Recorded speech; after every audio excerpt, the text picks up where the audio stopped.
O clássico Flamengo e Fluminense, pela quarta vez nos últimos 5 anos, decide o Campeonato Estadual do Rio de Janeiro. No Paulistão, o Corinthians já está na final. Na Bahia, um peteleco vira cartão vermelho.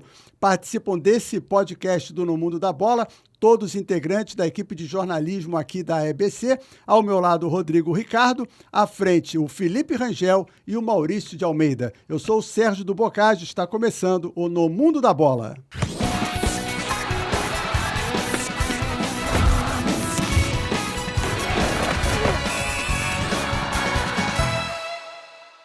Olá, satisfação grande em recebê-los. Você que é o nosso poeta, já trabalhou no Nordeste, o peteleco que vira vermelho, Rodrigo. Que situação, hein? Mais um aí pro cancioneiro do futebol, né? Não é?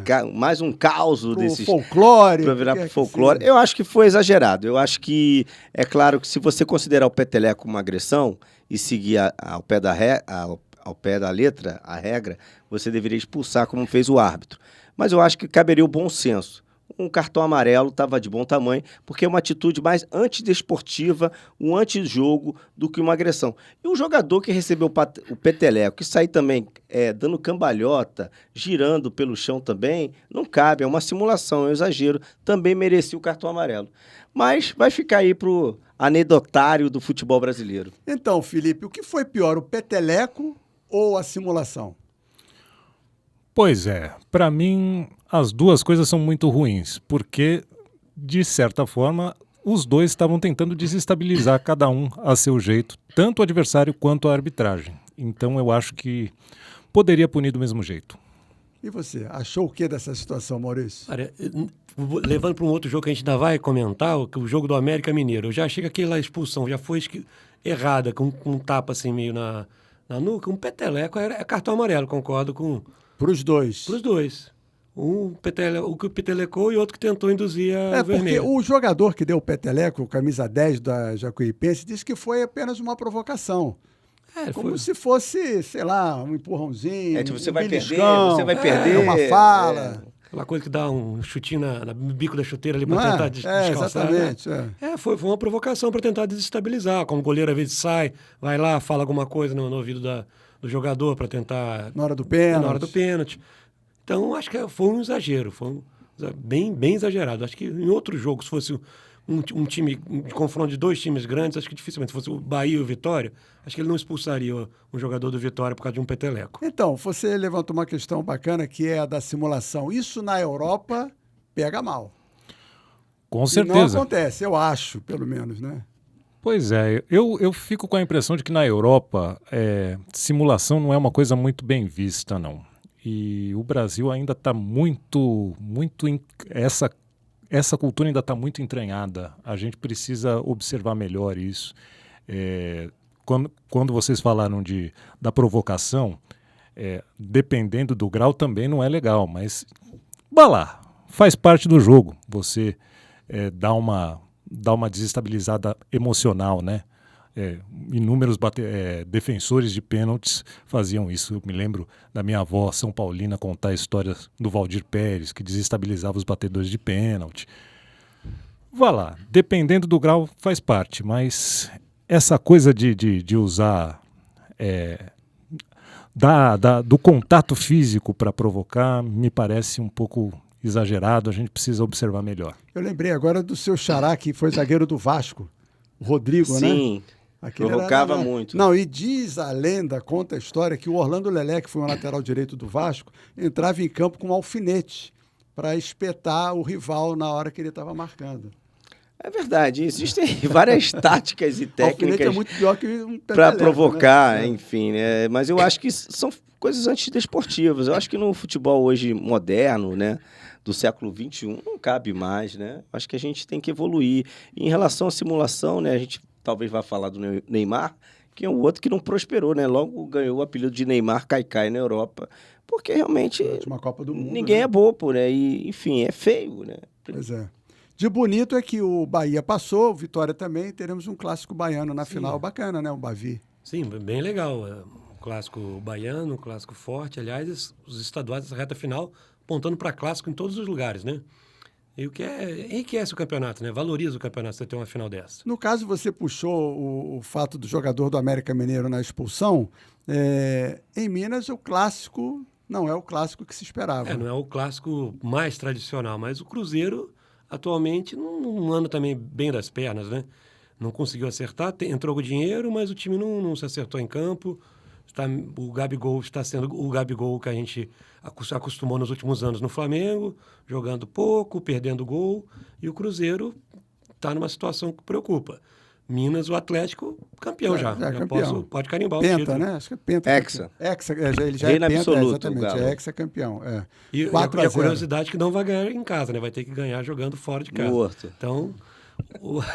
Onde já foi um campo tradicional durante era a o campo campanha da dele, Libertadores. Onde a melhor fase da Libertadores. Jogou no Foi Horto, lá, tá né? morto, não era isso que é. eles diziam? Exatamente. O Atlético também acho que já faturou esse título aí. Eu vou aproveitar e da mesma forma, eu acho que o Inter já é campeão no Sul. No primeiro jogo, na casa do Grêmio, o Internacional venceu por 2 a 0 e leva essa vantagem grande para o jogo que terá em casa no próximo dia 16, que é domingo. Será que o Grêmio vira? Acho que não. Acho que quebrou. Seria o octacampeonato do Grêmio, né? E a gente até brincava. Dessa vez o Grêmio não contava com o Renato Portaluppi no banco de reserva como treinador. É verdade. Semana passada a gente você falou isso aqui, que o Renato sempre tirava essa onda para cima dos colorados, né? Inclusive, ontem eu estive na Praia do Leme, tem uma barraca que chama Os Colorados. Como eles estavam já fazendo pagode, cantando para os colorados. Antes ou depois do 2 a 0? Depois, né? 2 a 0. O jogo foi no sábado. O jogo foi sábado, é Exatamente. Verdade. Então deve dar Internacional. Vamos falar do Campeonato Paulista, então? Vamos falar. Que Corinthians é esse? É o que toma de 3 a 0 ou o que elimina o Santos? Ninguém sabe, porque o Corinthians iniciou a temporada muito instável. Parece que viveu aquele período em que o time era ameaçado pelo rebaixamento no Campeonato Brasileiro do ano passado.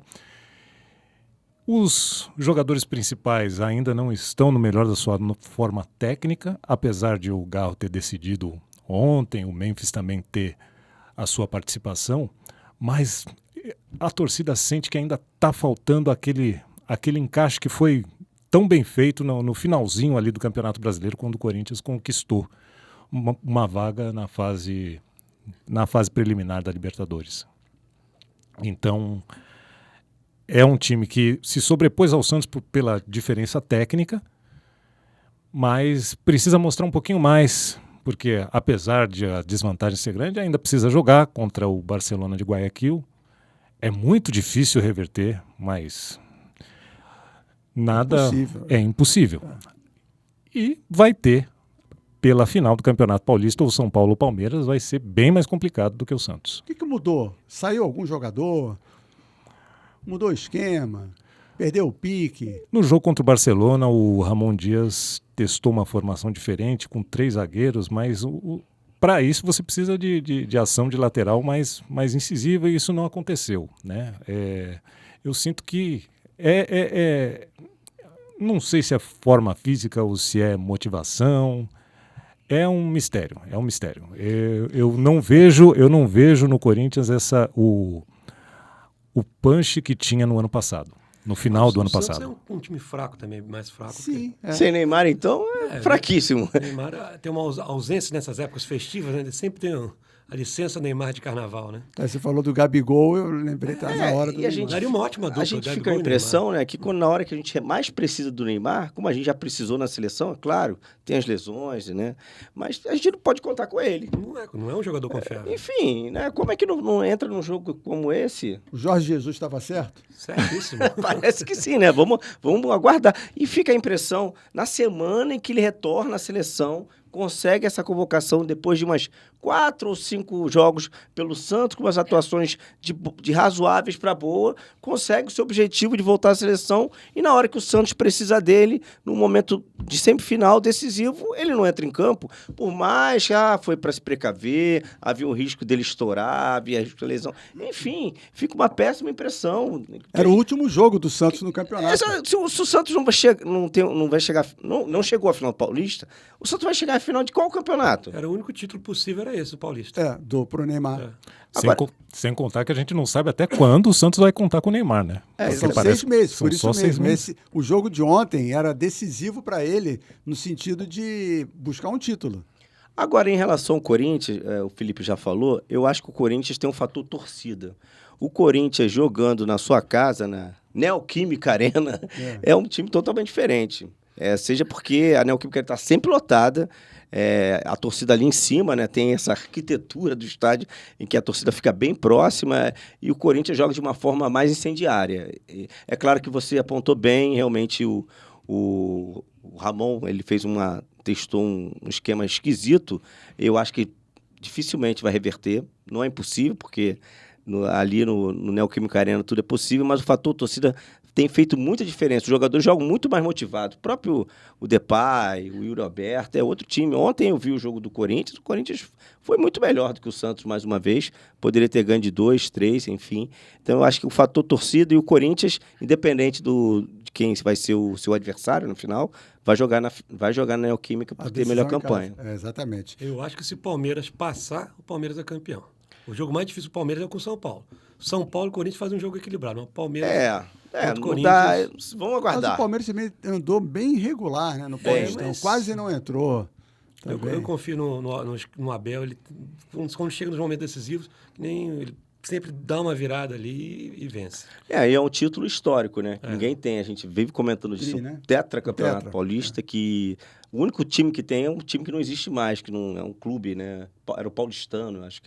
Então, é uma motivação, uma senhora motivação para os palmeirenses, para o Abel, enfim.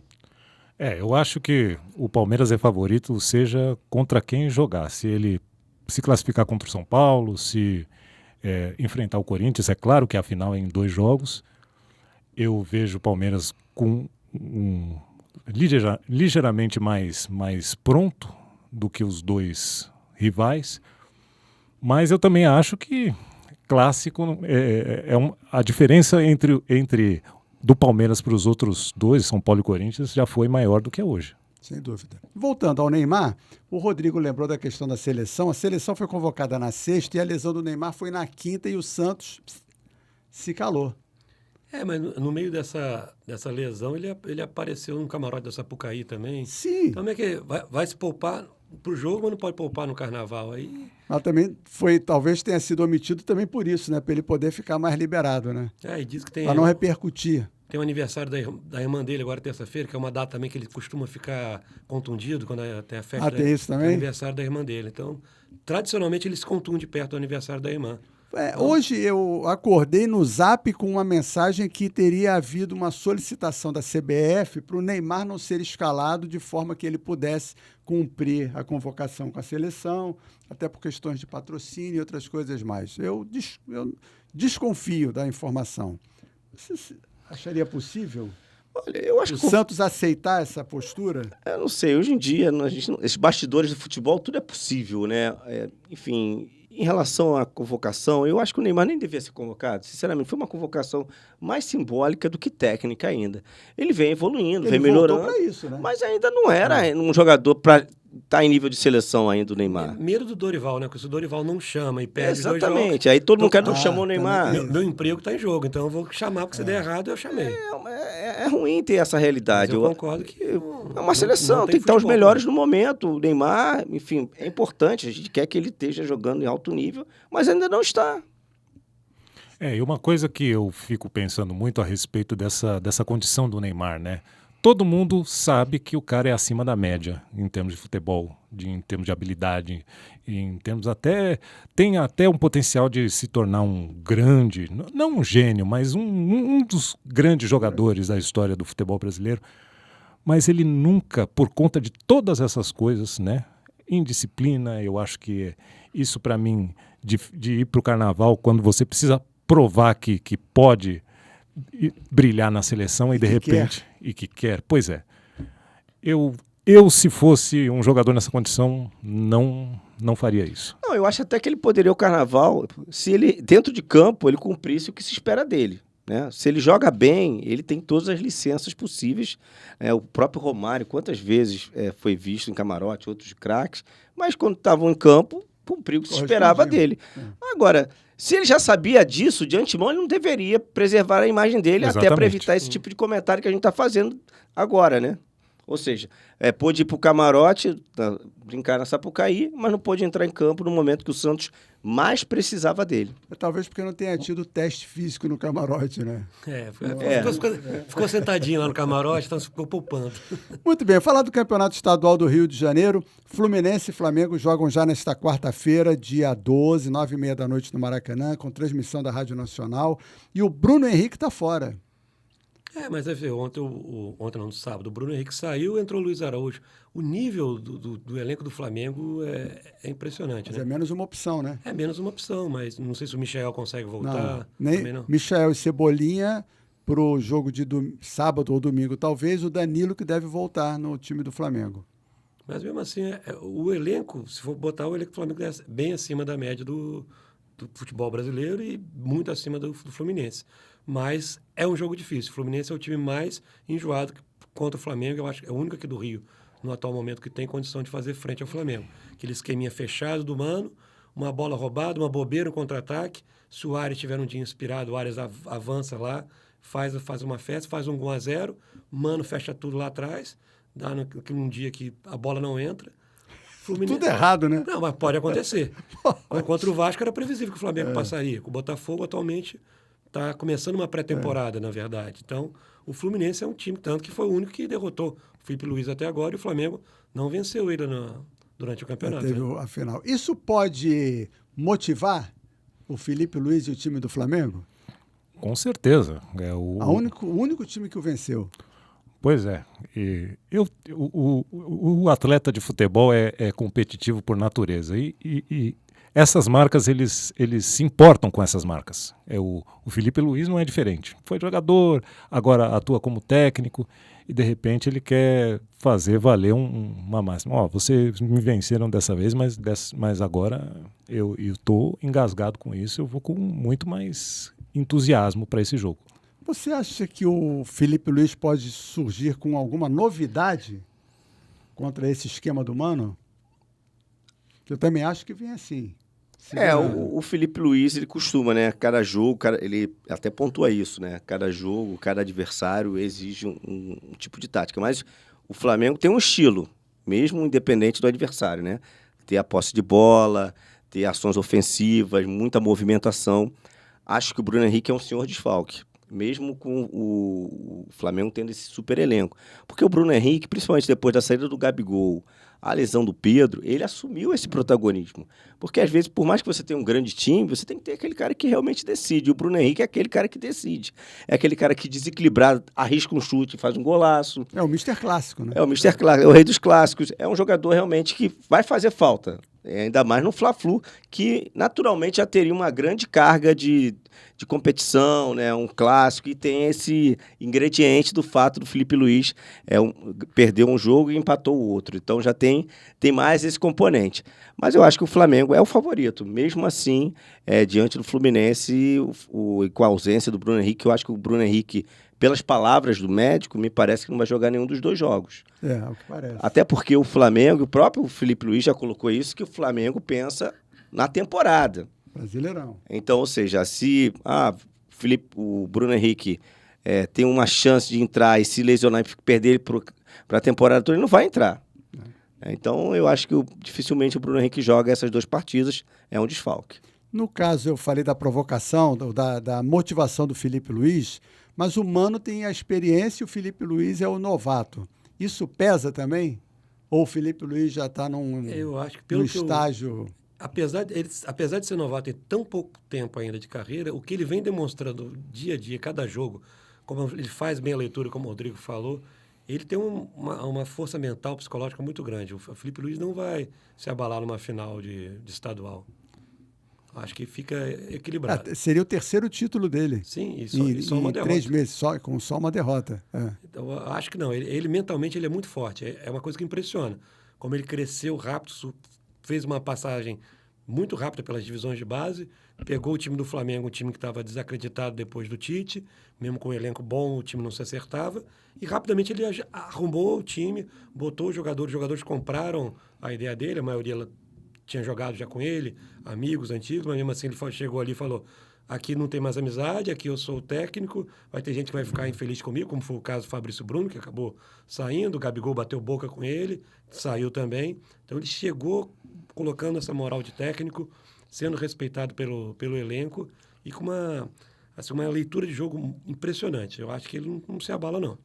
Estatisticamente, o Flamengo faz a sua 7ª final seguida, o que é um recorde histórico no Campeonato Estadual do Rio, mas será a 5ª contra o Fluminense. O Flamengo ganhou 3, mas o Fluminense ganhou as 2 últimas. Isso entra em campo também? Eu creio que, apesar das marcas serem importantes, quando chega na hora do vamos ver, é 11 contra 11, e cada jogo tem uma história diferente, né?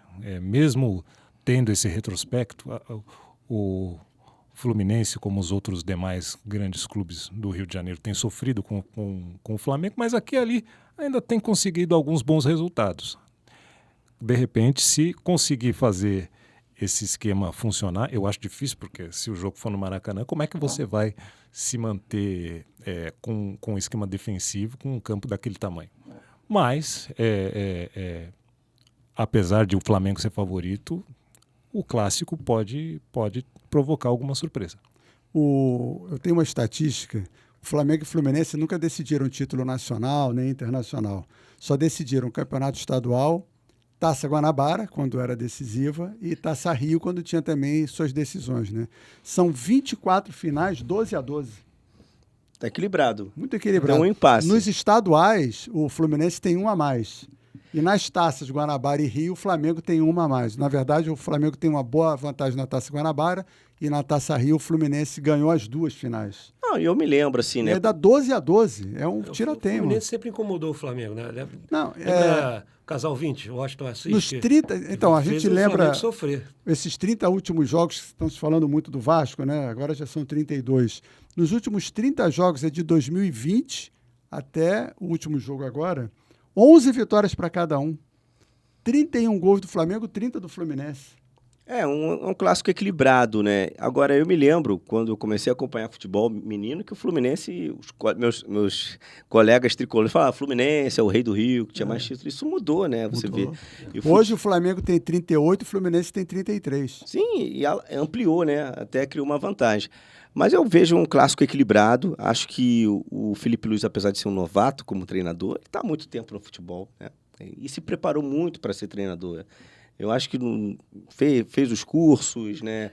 Ficou mais atento do que os outros nas explicações dos professores, dos técnicos. Teve na Europa, enfim, eu não acho. Agora, é interessante, são escolas diferentes de futebol. No momento que a gente também percebe o Mano no esforço também de se atualizar, de se reciclar. Ele que, o pessoal gosta de botar essa peste dele de retranqueiro, defensivo. O Fluminense tem feito muitos gols, é claro, com adversários bem fracos, né? Agni Marabá, Volta Redonda. Mas, enfim, tem sido eficiente, né? Ou seja, fazer 8-0. O Canóbio mudou muito o time do Fluminense? Ajudou, melhorou. Acho que o Otávio também deu um equilíbrio maior ao Fluminense, acho que mais do que o Canóbio até, ali no meio de campo.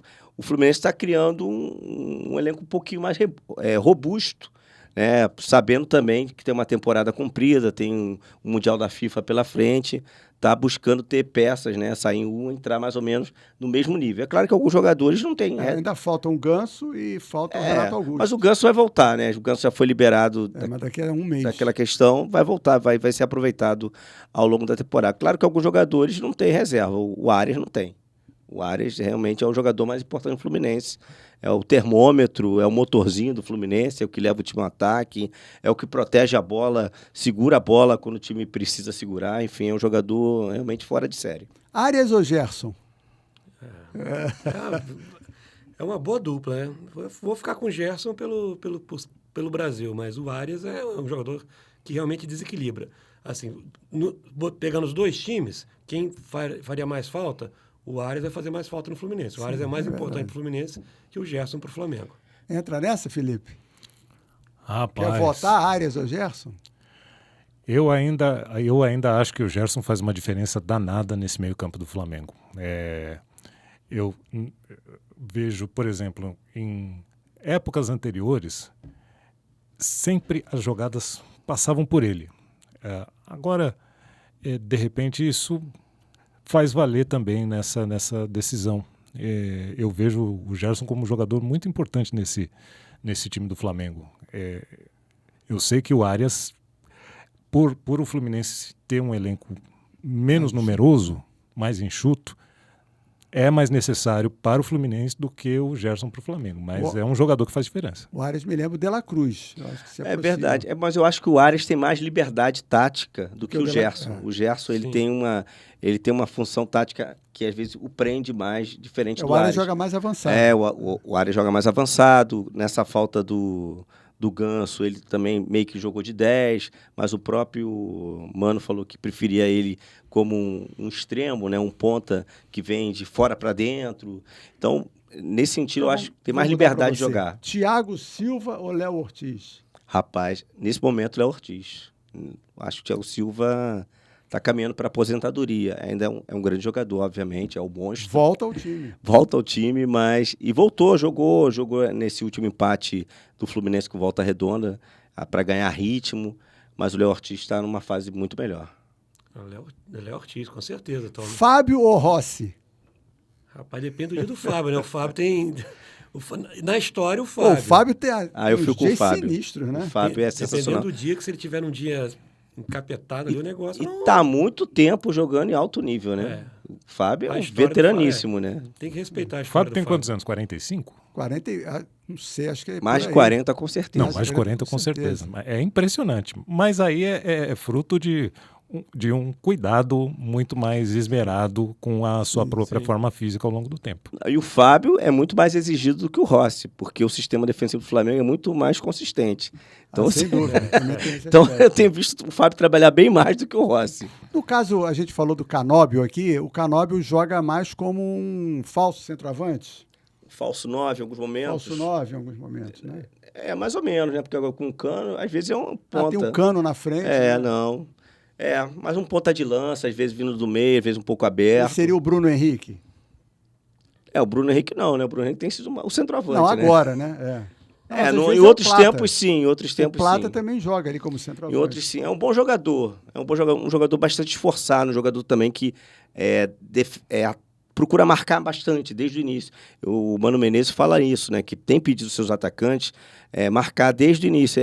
O treinador fala, né? Que virou até um jargão. A defesa começa lá no ataque, e é verdade, os atacantes atrapalhando, mas o Canóbio não atrapalha só não, ele marca mesmo. Então, para encerrar, Canóbio ou Luiz Araújo? Luiz Araújo. Depois daquele gol do fim de semana, que ele já... Eu vou de Luiz Araújo também. Luiz Araújo, né? Ele Então, já tinha feito outro golaço contra o Botafogo na final da Supercopa também. Eu falei que ia para encerrar, mas tem uma perguntinha para você, Rodrigo. O Vasco parece que não vai renovar com o Payet. Afinal, valeu a pena trazer o Payet? O Revoar, Merci. Acho que ele fez um papel, foi importante para o próprio Dimitri Payet, ele já admitiu, ele já reencontrou um pouco do futebol, mas já não está rendendo. Desde que chegou o Coutinho, não sei se por vaidade, não sei se por uma questão tática, mesmo que os treinadores não souberam levar isso, ele começou a não jogar bem. Eu acho que chegou o fim, o ciclo dele. Valeu o vai. investimento? O Vasco Valeu. está devendo 2 milhões ainda. Valeu. Acho que valeu. Acho que promoveu também. Acho que valeu, sim. Valeu. Talvez não tenha valido conquistas, né? Mas valeu, sim. Ele fez o gol do acesso, não foi? Não, gol do acesso, não. Quando o Vasco subiu? Não. Ele não teve uma participação nisso? Ou evitou a queda? Ele teve um gol marcante. Não, aí. ele teve um gol marcante contra o América Mineiro, né? No campeonato, contra o Vasco, para não cair, venceu. Então. Mas ainda tiveram, não dá de dizer que foi aquele gol só, né? Tá. Mas ajudou. Ajudou. Muito bem, valeu então. Mas já tá bom, ajudou. Rodrigo Ricardo, valeu. Felipe Rangel, Maurício Almeida, Obrigado. obrigado a você que nos acompanha. Deixe o seu like, acione o sininho da notificação, manda um comentário, compartilha. A gente gosta muito de falar com vocês. Um forte abraço.